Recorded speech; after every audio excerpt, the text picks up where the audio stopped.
Welcome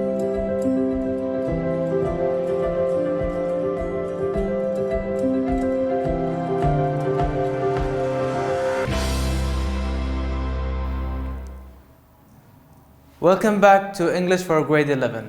In this episode we will talk about the writing and translation along with few vocabulary items. Let's take a look at it right now. First, let's take a look at the vocabulary list one by one as we go. We have disregard, drag, falsehood, fundamental, inexperienced, intentional, retain, skid, strip, warning, and vehicle. Now, as you all know by now, we're going to show you a picture and then we want the corresponding word from the box below. So let's take a look at the first one. As you can see, there are two people in here, two men. What about the man on the right side of the picture? What is he doing? Is he paying attention? Is he listening? I don't think so. So it is disregard. It's a verb. It means to pay no attention or to ignore.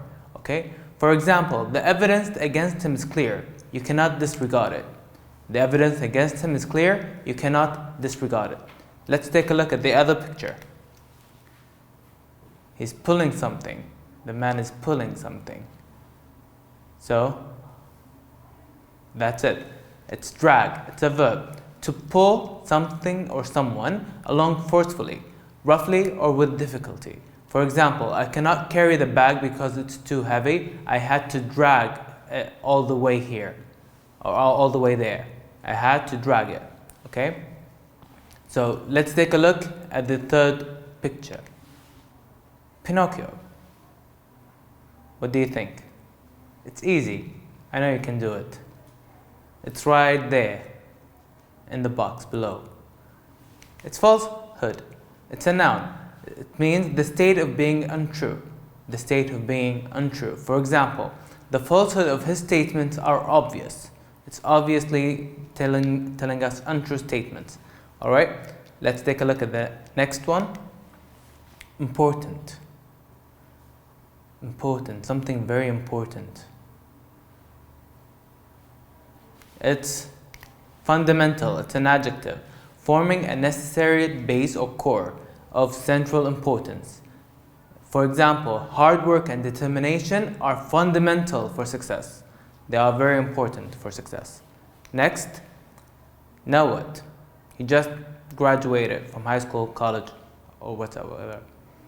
What do you think? So he has no experience. Correct. It's inexperience. It's an adjective. It means unpracticed or untrained. Unpracticed or untrained. For example, even though I'm inexperienced with work, I am a quick learner. Even though I'm inexperienced with work, I am a quick learner. Next, what do you think about this picture? It's intentional. It's an adjective. It means done on purpose or deliberate. It means, for example, I don't believe it was by accident. I believe it was intentional. They meant it to happen. Alright, let's go next. It's a sponge. What's a sponge? Do. What does it do? It keeps water, right? So it's retain water. Retain is a verb. It means to keep possession of something. For example, a sponge can retain water.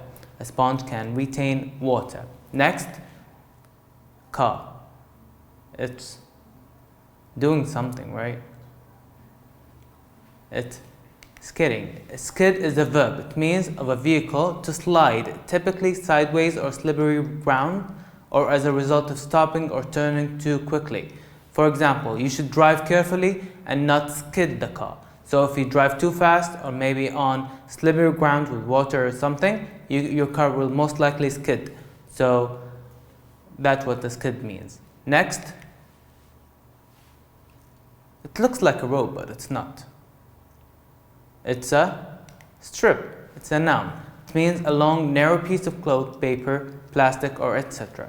For example, weavers join strips of cloth together to make clothes. so it's a strip.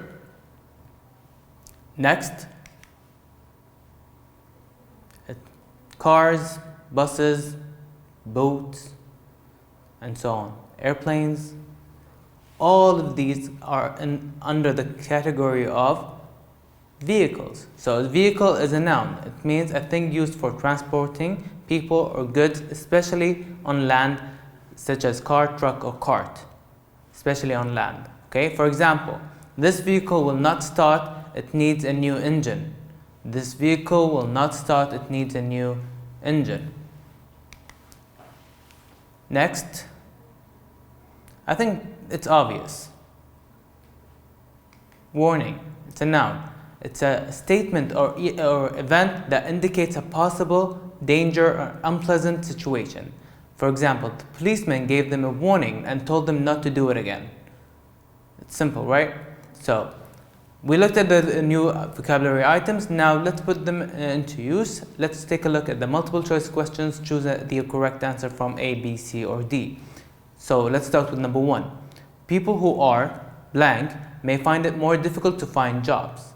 So maybe they don't have enough practice or training. They might find it more difficult to find jobs. Is it inexperienced, confidential, intentional, foolproof? What do you think? It's obvious, it's inexperienced. Next, number 2. The police officer gave them a blank and didn't give them a ticket. So we just talked about it previously.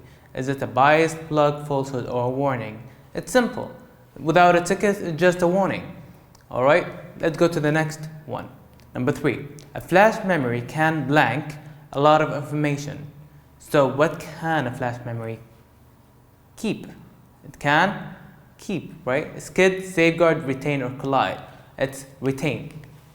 Now let's take a look at the other exercise, the gap filling exercise. Now we want to fill the blanks with the suitable words. We have falsehood, fundamental, vehicle, retain, warning, and strip. So let's start with the first one. Number 1, this blank belongs to my father. It is very fast and expensive also. So something belongs to his father and it's very fast. So probably talking about a car, right? So what's the best word that represents or corresponds with car? It's vehicle. So this vehicle belongs to my father. Next, number 2, he was caught because of all the blank that he was saying. It was obvious he was lying. So untrue statements, it's obviously falsehood, right? So he was caught because of all the falsehood that he was saying. It was obvious he was lying. Next, a sponge can blank water. The water will come out after you squeeze it, so it can keep it in. Is it fundamental, retain, warning, or strip? It's easy. A sponge can retain water. Now let's take a quick look at the writing. So as we discussed earlier, we have 2 ways of representing the writing. First, we start with the outline and then we move to the essay. The outline is a bullet point format. Write your main ideas, supporting details, thoughts, and ideas. Try to put them in order so it makes it easier for you to write the whole essay. Then you start writing your essay. You write it in full and in different paragraphs, and you elaborate on your main ideas and supporting details with examples. Okay, so you have to do the following. You start with the outline just to make it clear, and you brainstorm about it, and then you move on to the essay. Now let's take a look at the rubrics first. So the rubrics goes as follows. We start with the outline, and then the exposition of ideas, the ideas that are presented in that essay, and its coherence, its relation to each other. Is it connected to each other? The ideas are related to each other. So is it understandable together as a whole? And then the paragraphing and number of sentences. We need 4 paragraphs and no less than 14 sentences. So maybe you can add more than 14, that's fine, but no less than 14. And then you have to double check with the spelling and grammatical mistakes. You have to correct them. So try to avoid writing a bad or spelling mistakes or grammatical mistakes. And you should also avoid writing in a bad handwriting, because handwriting matters. You need to write in a very beautiful and neat handwriting for the reader to understand and give you credit. Of course, you have to follow the format of keeping a space, a tab before the first paragraph. So the first line of the paragraph, you just leave a tab or a space, then you write your own paragraph. So you will make it as neatly as possible. And the spacing and punctuation also matters. Then I'm going to give you a brief about what's an argumentative essay. We discussed that back in Unit 8, and we're going to tell you again what's an argumentative essay and how it looks like. So it's a two points of view regarding a topic. So we have people going with and others going against, or maybe people for the idea, or the others are definitely against that idea. So in the first body paragraph, you're going to write the ideas for that topic. So you're going to give me the evidence and the proof of that ideas. All right? And then in the second body paragraph, you're going to represent the other side of the view. So you're going to show me the evidence of the people who are against that idea. It's not the same thing. And finally, in the concluding paragraph, you should write your own ideas, or maybe you can choose a side and you can maybe summarize everything up and you give me your own recommendation or opinion. All right? Now let's take a look at an example here with the outline and how it looks like. So before we start that, let's take a look at the outline. So we have an introduction, body, and conclusion.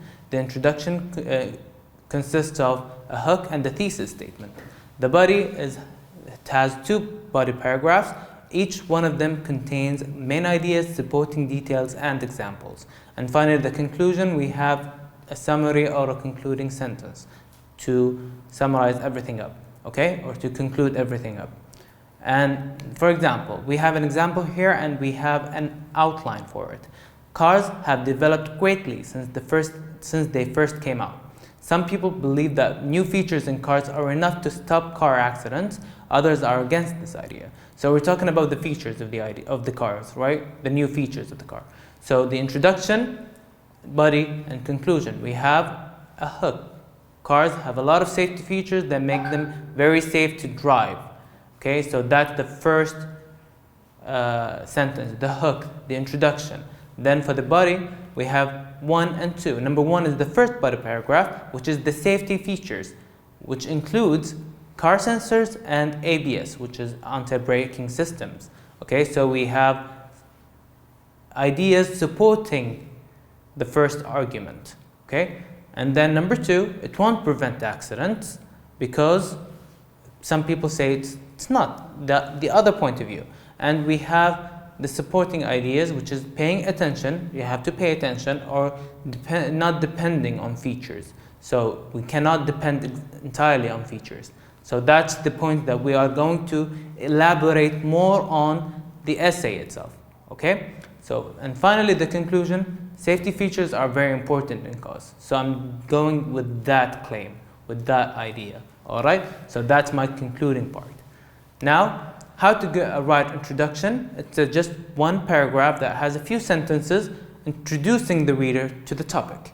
So we have a hook and a thesis statement, and followed by a plan development. So the hook contains of the following. It's either a definition, a quote, a question, maybe a general statement of the topic, or a fact of the topic. That's fine. Whatever you want to introduce to the writer to grab the attention of the reader itself or himself. Okay? So then we have the thesis statement. It's a sentence that shows what the essay is about and what your side is. So what are you going to talk about, basically? And then the plan development, it says like you will talk about this and you're going to talk about that. For example, in this case, we're going to talk about the features of the car and then the other point, which is it won't prevent car accidents. So we have 2 points. All right? Now let's take a look at the introduction. Nowadays, cars have a lot of safety features that make them very safe to drive. While some people believe that these features can stop car accidents, Others don't believe that to be the case. This essay will discuss these two approaches and show using evidence how these features are not all that we need to stop accidents from happening. So we have the hook here, that cars have a lot of safety features that make them very safe to drive. Then we have the thesis statement, which is the points that I'm talking about, the safety features, and it's not enough to stop car accidents. Let's take a look at the paragraph, the two paragraphs, the body paragraphs that we want to introduce our topic, the whole thing. So we have a topic sentence, which is should be related to the thesis statement, and we have a supporting details. You can have as much supporting these details as you want. Support your claim with giving the examples or evidence or proof. So you want to make it stronger, right? You can use your own life experience in this part. At the end, maybe you can add your own experiences. Okay, let's take a look at the first body paragraph. Many safety features can be found in cars today. Seatbelts can fix people in place and prevent them from moving around during an accident. Another safety features are the airbags that inflate in seconds during an accident and protects people from banging their heads into the front window. So that's the topic sentence here. We have it in the first sentence. Many safety features can be found in cars today. And then we have the supporting details, which is the seat belts, right? And we have another supporting details, which is the airbags. And then we move to the other part or other paragraph. So we have the refuting. We have also topic sentence, and we also have supporting details. Now let's take a look at the paragraph itself. However, these features are intended to protect people in case of accident and not prevent the accident itself. A seatbelt can protect you from moving around during an accident, but paying attention to the road will prevent the accident from happening altogether. So people should not use their mobile phones while driving and drive in a safe and careful way. Only then can accidents stop from happening. So that's the topic sentence here, that it's intended to protect people, not to stop it. And then paying attention that matters the most to stop and prevent car accidents, and that's how we should do it, which is leaving the mobile phones and paying attention to the road.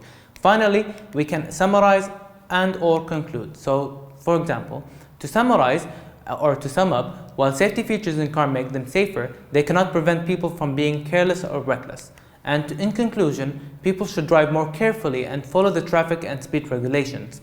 Besides, it is very classy when someone is a careful driver. So this is how it's going to look like. Okay, so we have all these body paragraphs and introduction, and this is how it's all going to look like.